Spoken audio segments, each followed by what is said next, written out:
I'm Sarah, a 40-year-old mother of two, wedded to my rock, John, for almost 2 decades. Our life's been a thrilling yet challenging journey, and it's the companionship in these times that truly counts. However, things took a turn with the unexpected arrival of my younger brother Tom, a 32-year-old who's still figuring life out, often making impulsive decisions.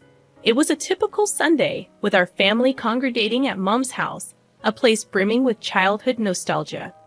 As we were savoring Mom's delightful roast and her tales, Tom barged in, unexpectedly accompanied by a young, pregnant woman named Lisa, his fiancée. This sudden revelation, amidst a peaceful family lunch, caught everyone off guard. Lisa, youthful and visibly pregnant, was dressed more for a party than a family gathering.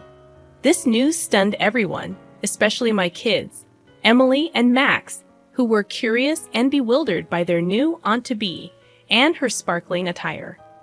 Tom's announcement of his engagement and impending fatherhood brought a tense silence to the room, only broken by John's attempt at congratulatory words.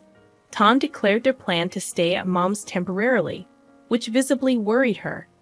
It was like observing someone unwittingly edge closer to a precipice.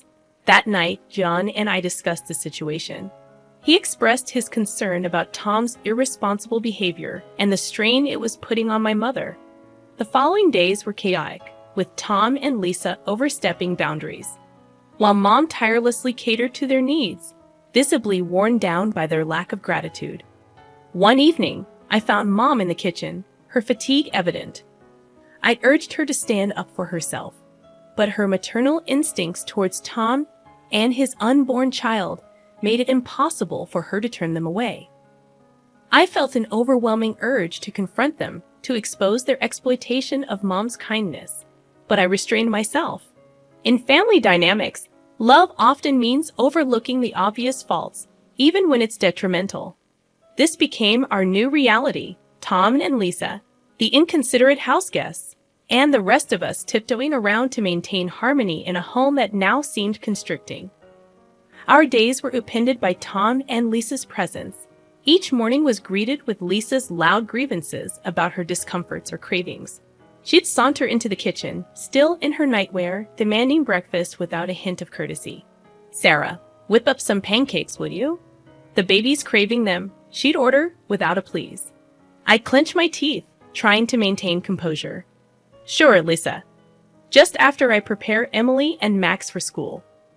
Tom was equally unhelpful, idly lounging, his attention fixed on his laptop or video games, occasionally shouting for food without a glance our way. Mom attempted to mediate, reminding me they were young, but I couldn't overlook their blatant sense of entitlement.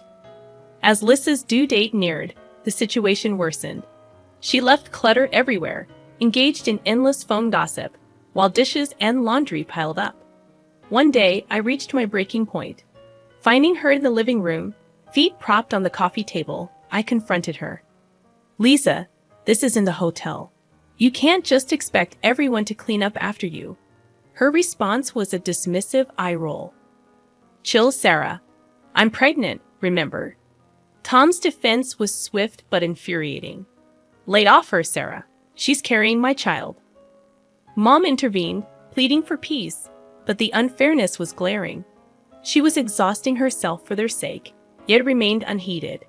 They treated our home like a free-for-all, leaving messes and responsibilities for Mom, and even had the audacity to plan an extravagant wedding, expecting Mom to foot the bill. Their disregard for Mom's well-being became intolerable.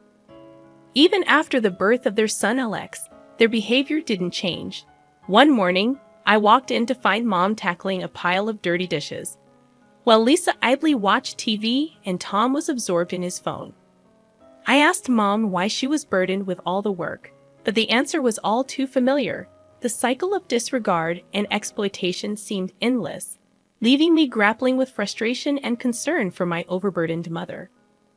I questioned Mom, trying to maintain composure, but her response only added to my frustration. "Lisa needs to rest, and Tom's busy," she said. Turning to Lisa, I pointed out her lack of contribution, but she retorted with the excuse of her recent childbirth.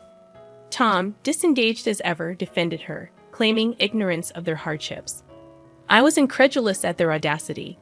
Sitting idle and burdening Mom was their idea of being busy? Mom attempted to diffuse the tension, claiming she didn't mind the extra work, but my patience had worn thin. I argued that Mom was not their servant, but my words fell on deaf ears. Tom and Lisa continued their routine, frequently leaving the house, burdening Mom with their child, and flaunting their extravagant purchases.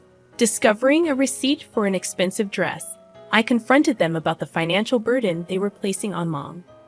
Tom's indifferent shrug and Lisa's smug attitude were infuriating. They saw nothing wrong in exploiting Mom's generosity. Alone with Mom, I pleaded with her to see the situation for what it was, exploitation. But her maternal instincts blinded her to their irresponsibility. I can't abandon them, especially not Alex, she said. Despite my efforts to persuade her, she remained steadfast in her belief that they needed her help. Feeling helpless, I watched the family dynamic deteriorate. Tom and Lisa continued their parasitic behavior, while Mom, ever the selfless mother, couldn't recognize the extent of their exploitation. The situation reached a breaking point when Mom suddenly fell ill. One day, she was her usual self. The next, she was bedridden and weak. I stayed by her side, offering hopeful words, but inside, I felt a growing anger towards Tom and Lisa, who were conspicuously absent, likely squandering more of Mom's resources. I expressed my outrage, but Mom's response was tinged with sadness. "They have their own lives, Sarah," she said, her voice weary. Her condition worsened, and eventually, Mom passed away quietly in the night. I was there, but Tom and Lisa were absent, likely enjoying themselves, oblivious to our family's loss. The funeral was a blur, a mixture of grief and resentment towards my absent brother and his partner. Their absence during Mom's final moments and their continued disregard weighed heavily on me, underscoring the profound disconnection within our family. I recall the moment Tom and Lisa arrived at the funeral, their appearance more fitting for a celebration than a solemn occasion. Lisa's attire was notably inappropriate, drawing murmurs from the crowd. John offered me a comforting squeeze of the hand, trying to provide some support. Post-service, Tom urgently wanted to discuss Mom's will.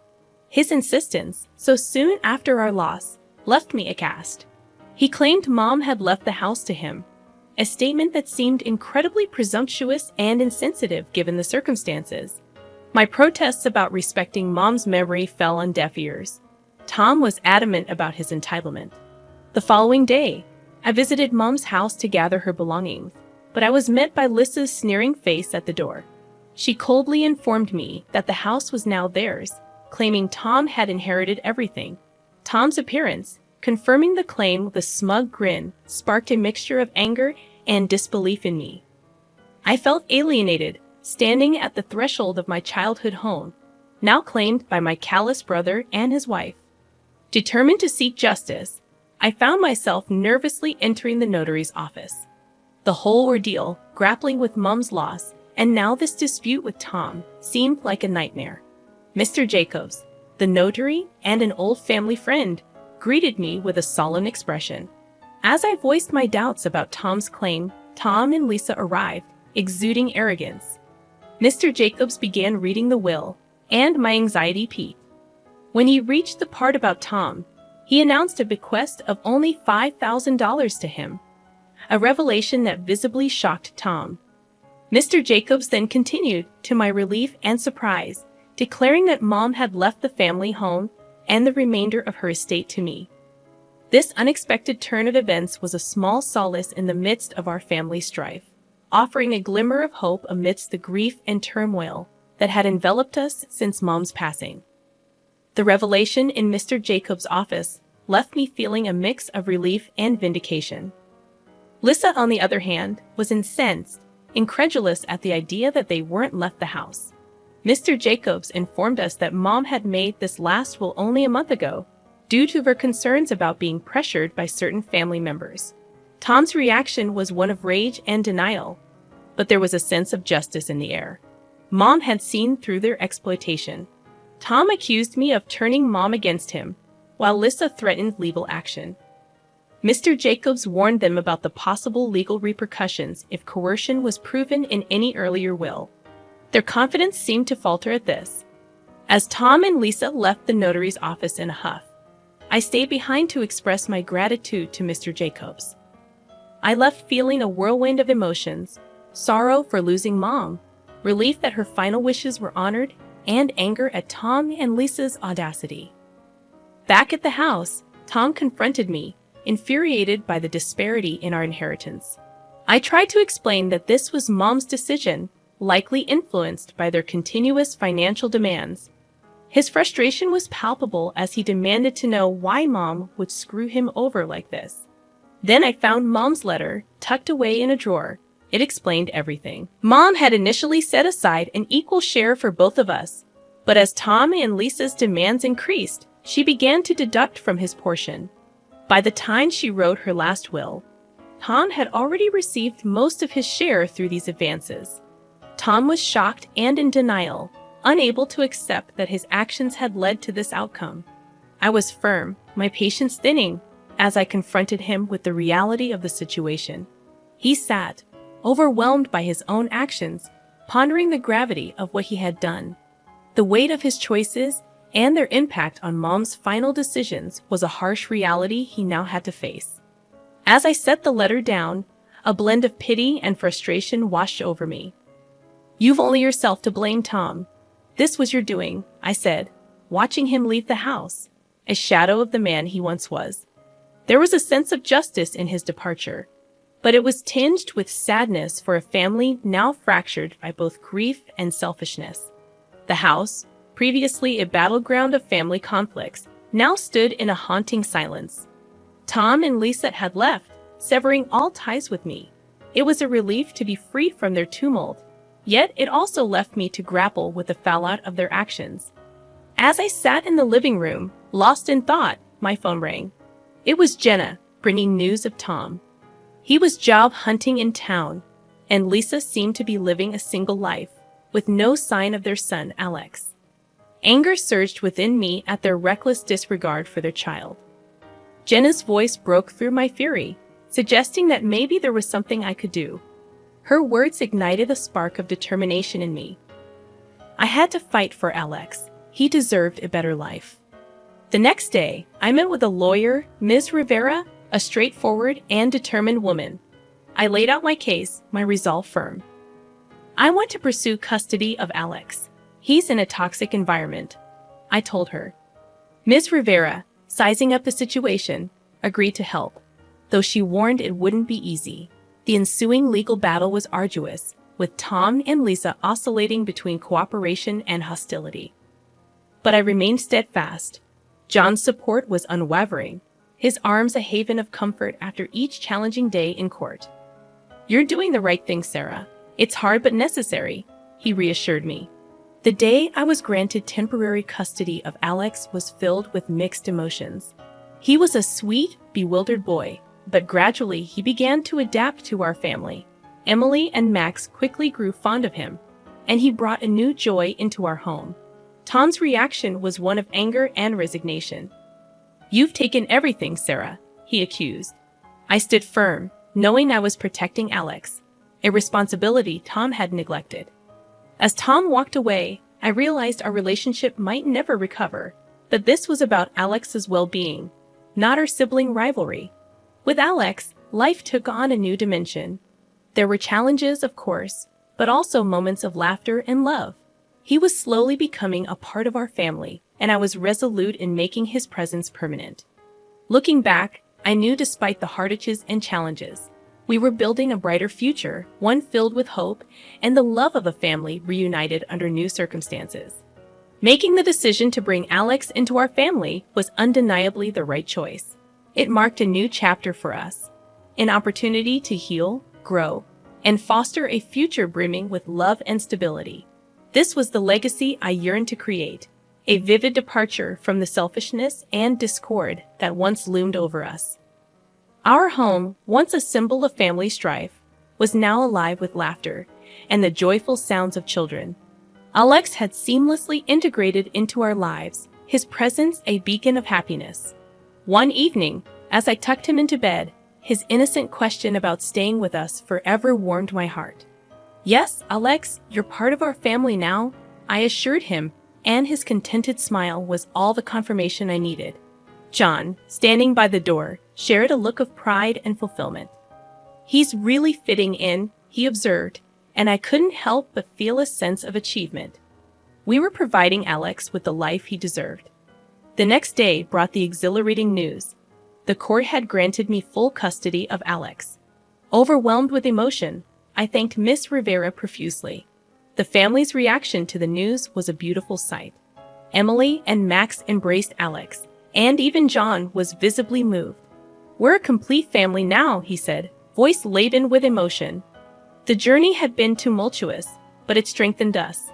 While I occasionally thought of Tom and Lisa, hoping they would find their path, my priority was our children and our family.